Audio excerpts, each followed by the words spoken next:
అసలు మా అమరావతి గురించి మాట్లాడే నైతిక అర్హత శాసనసభలో కూర్చున్న ఎంతమందికి ఉందండి? నిన్న శాసనసభలో మాట్లాడిన ఎంతమందికి ఉంది? అసలు ఉప ముఖ్యమంత్రి పవన్ కళ్యాణ్కి అర్హత ఉందా?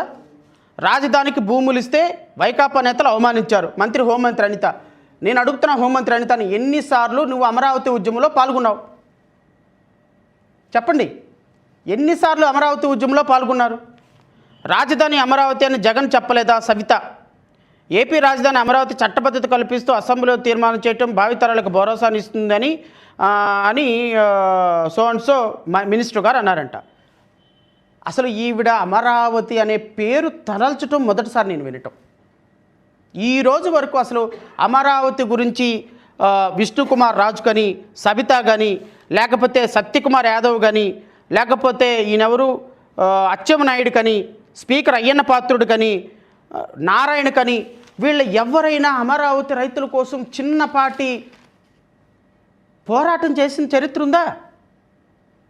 ఈరోజు అమరావతి రైతులని మోసం చేయడానికి, అసలు అమరావతి రైతులు నాశనం అయిపోవటానికి, అమరావతి సర్వనాశనం అయిపోవటానికి, అమరావతిలో ఈరోజు ఒక ఏటీఎం లాగా మీ ప్రభుత్వానికి, తెలుగుదేశం ప్రభుత్వం వాడుకోవటానికి కారణం, అమరావతి రైతులు ఈరోజు రోడ్ల మీద నుంచోటానికి కారణం, చనిపోవటానికి కారణం, అమరావతి రైతులు అన్నమో రామచంద్రాన్ని ఏడవటానికి కారణం, కర్త కర్మ క్రియ మొదటి ముద్దాయి నుంచి చివరి ముద్దాయి వరకు తెలుగుదేశం పార్టీ, చంద్రబాబు నాయుడు, ముఖ్యమంత్రి చంద్రబాబు నాయుడు, రెండో ముద్దాయి పవన్ కళ్యాణ్. ఇది చాలా స్పష్టమైనటువంటి ఆరోపణ. ఎందుకు అంటే అమరావతి రైతులని నాశనం చేసి, వాళ్ళ భవిష్యత్తును మృగ్యం చేసి, అమరావతిని బూచీగా చూపించి లక్షల కోట్లు దోచుకోవాలి అనేటువంటి ఒక ప్రయోగం అమరావతి మీద వీళ్ళు చేస్తున్నారు. 2014 సంవత్సరంలో అమరావతిని ఏర్పాటు చేసి 2014 సంవత్సరంలో అమరావతిని ఏర్పాటు చేసి వీళ్ళు చేసింది ఏందో కూడా నేను రాష్ట్ర ప్రజలకు చెప్తా.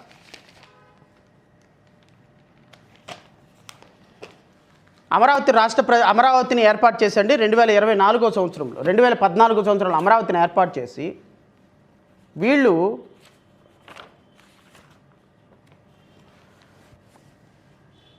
అమరావతి రాజధాని నిర్మాణానికి, నేను ఇక రాజధాని నిర్మాణం దగ్గరికి వస్తా. అమరావతి బేసిక్గానే అసలు కేంద్ర ప్రభుత్వ చట్టానికి డాక్ట్రిన్ ఆఫ్ రిపగ్నెన్స్ అనేటువంటి ఒక ప్రిన్సిపల్కి వ్యతిరేకంగా అమరావతిని తయారు చేసి, కేంద్ర ప్రభుత్వం దగ్గర నుంచి అధికారం తీసుకోకుండా, ఈ 2014 రీఆర్గనైజేషన్ యాక్ట్కి చట్ట సవరణ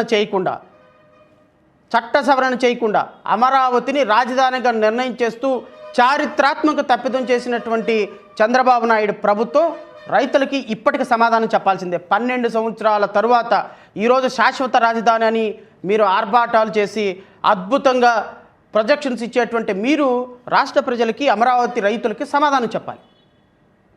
నిన్న అసెంబ్లీలో మాట్లాడిన ప్రతి ఒక్కరు సమాధానం చెప్పాలి.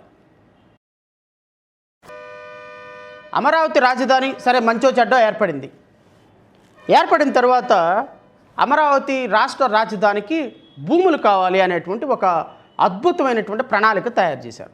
ఈ భూములు కావలసిన సందర్భంలో నారాయణ, పత్తిపాటి పుల్లారావు, గంటా శ్రీనివాసరావు వీళ్ళందరూ ఒక కమిటీగా ఏర్పడి కొన్ని వేల ఎకరాలు అమరావతి రాజధాని భూములు, అక్కడే రాజధాని వస్తుందని ముందుగానే తెలిసి కొన్ని వేల ఎకరాల భూములు కొనేసి వాటిని ఆస్తులు పెంచుకున్న ప్రయత్నం చేశారు. ఆ ప్రయత్నం అదంతా నేను జనరల్ ఎలిగేషన్ జోలికి వెళ్ళను, అది రాష్ట్ర ప్రజలు తేల్చుకుంటారు.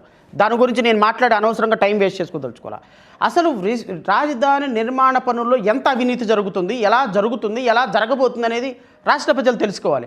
2014 సంవత్సరంలో అమరావతి ఏర్పడిన తర్వాత అమరావతికి సంబంధించి రాజధాని దగ్గర నుంచి, రైతుల దగ్గర నుంచి భూములు కావాలి అనేటువంటి ఒక పన్నాకం పన్నారు. సరే, మొత్తానికి మంచో చెడ్డో రైతులను నమ్మించగలిగారు. మీకు కోట్ల రూపాయల డబ్బులు వస్తాయి, ఇక్కడ రాజధాని వస్తే మీ 5 లక్షల రూపాయలు ఉన్న భూమి 50 లక్షలకు అయిపోతుంది, 50 లక్షలు ఉన్న భూమి 5 కోట్లు అయిపోతుంది అని నమ్మించారు. దీనికి అనుగుణంగా ఆంధ్రప్రదేశ్ రాష్ట్ర రాజధానిని నిర్మాణం చేస్తూ ల్యాండ్ పూలింగ్ స్కీమ్ ద్వారా 33,771 ఎకరాలు రాష్ట్ర అమరావతి రైతుల దగ్గర నుంచి రాష్ట్ర ప్రభుత్వం తీసుకుంది. ఎందుకు? రాజధాని కట్టాలి. ల్యాండ్ పూలింగ్ స్కీమ్ ద్వారా తీసుకుంది. వాస్తవంగా వీళ్ళు ఏ విధంగా తీసుకోవాలి భూములు? 2013 ల్యాండ్ ఎక్విజిషన్ యాక్ట్ ద్వారా రాజధాని భూములు తీసుకోవాలి. ల్యాండ్ ఎక్విజిషన్ యాక్ట్ ద్వారా ల్యాండ్ తీసుకుంటే రాజధానిలో ఉన్నటువంటి భూములకి 2.5 రెట్లు డబ్బులు రాష్ట్ర ప్రభుత్వం ఇచ్చి డబ్బులు తీసుకోవాలి. ఆ సందర్భంలో రాష్ట్ర ముఖ్యమంత్రి దగ్గర, రాష్ట్ర ఖజానా దగ్గర డబ్బులు లేవు కాబట్టి ల్యాండ్ ఎక్విజిషన్ యాక్ట్ ద్వారా తీసుకుంటే రైతులకు డబ్బులు ఇవ్వాలి. కాబట్టి ల్యాండ్ పూలింగ్ స్కీమ్ ద్వారా, అంటే ఒక చట్టం తయారు చేశారు 2015 ల్యాండ్ పూలింగ్ సిస్టమ్ ద్వారా తయారు చేశారు. ఎందుకు తయారు చేశారు? అమరావతి రైతు నా దగ్గర, ఫర్ ఎగ్జాంపుల్ నేను మీకు ఇంకో విషయం కూడా చెప్తా, ఈ 33,771 ఎకరాలలో 29,754 మంది రైతులు ఉన్నారండి మొత్తం. అంటే రాజధాని రైతులు 29,754 మంది రైతుల దగ్గర నుంచి 33,771 ఎకరాలు తీసుకొని ఈ 700 ఎకరాల్లో 26,700 ఎకరాలు బిలో 2 ఏకర్స్ ఉన్నవాళ్ళు సన్నకారు రైతులు. ఇలా పెద్ద డబ్బున్న వాళ్ళు కాదండి అమరావతి రాజధానిలో రైతులు. బిలో 2 ఏకర్స్ ఉన్నవాళ్ళు 26,700 ఎకరాలు ఉన్నాయి.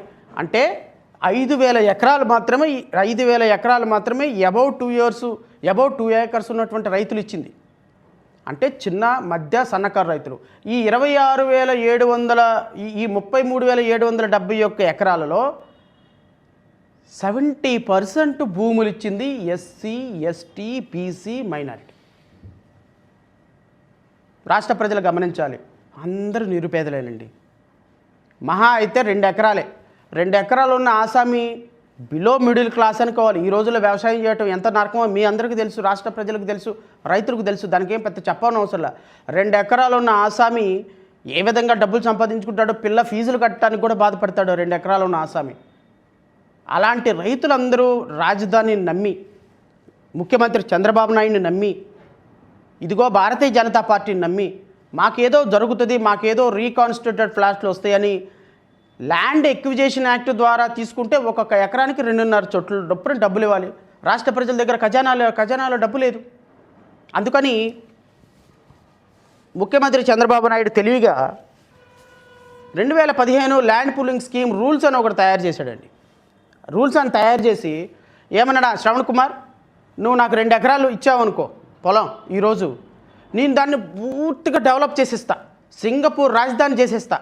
ఎంత సింగపూర్ రాజధాని అంటే అది సింగపూర్ తలదన్నే రాజధాని, సింగపూర్ రాజధాని కూడా కాదు, ఐఎమ్ వెరీ సారీ, సింగపూర్ని తలదన్నే రాజధాని తయారు చేస్తా. అసలు మన ఆంధ్రప్రదేశ్ రాజధాని అమరావతి అంటే ప్రపంచ దేశాలు మొత్తం అబ్బా అద్భుతమైన రాజధాని, అబ్బా ఈ సింగపూరు, అమెరికా, రష్యా, స్కాట్లాండ్ ఏది సరిపోదు అమరావతి రాజధాని ముందు. అంత అద్భుతమైన రాజధాని తయారు చేస్తా. ఇంత రాజధాని తయారు చేసినందుకు కాను నువ్వు నాకు 1 ఎకరం ఇచ్చావనుకో, నీకు నేను 250 350 గజాలు ఇస్తా. అంటే ఒక 1/2 సెంటు, 100 సెంట్లు 1 ఎకరం అయితే 100 సెంట్లు 25 సెంట్లు నీకే ఇచ్చేస్తా మళ్ళీ. అది కూడా reconstituted flats, developed flats. For example నేను మందడంలో నాకు ఒక 2 ఎకరాలు ఉంది, నేను 2 ఎకరాలు ఇచ్చేసా. ఆ 2 ఎకరాల్లో నుంచి నాకు 40 సెంట్లు రీకాన్స్టిట్యూటెడ్ ఫ్లాట్స్ ఇచ్చేస్తారు. అంటే 40 సెంట్లు నేను అమ్ముకోవచ్చు, తాకట్టు పెట్టుకోవచ్చు, ఎవరికైనా ఇచ్చేసుకోవచ్చు. 40 సెంట్లు నాకు ఇచ్చేస్తారు. అంటే మీరు నాకు భూమి ఇవ్వండి, నాకు ఊరికే ఎందుకు పనికిరాని పంట పండేటువంటి భూమి నాకు ఇవ్వండి.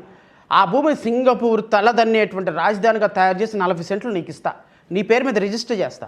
ఈ రిజిస్టర్ చేసినటువంటి భూమి నువ్వు అమ్ముకోవచ్చు, పక్కోడికి ఇచ్చుకోవచ్చు, ఎవరికోడికి వీలునామా ద్వారా రాసేసుకోవచ్చు, ఏమైనా చేసుకోవచ్చు. మీరు నాకు భూమి ఇస్తే నేను డెవలప్మెంట్ చేస్తాను అనేటువంటి ఒక రైతుల్ని నమ్మబలికే ప్రయత్నం చేశాడు.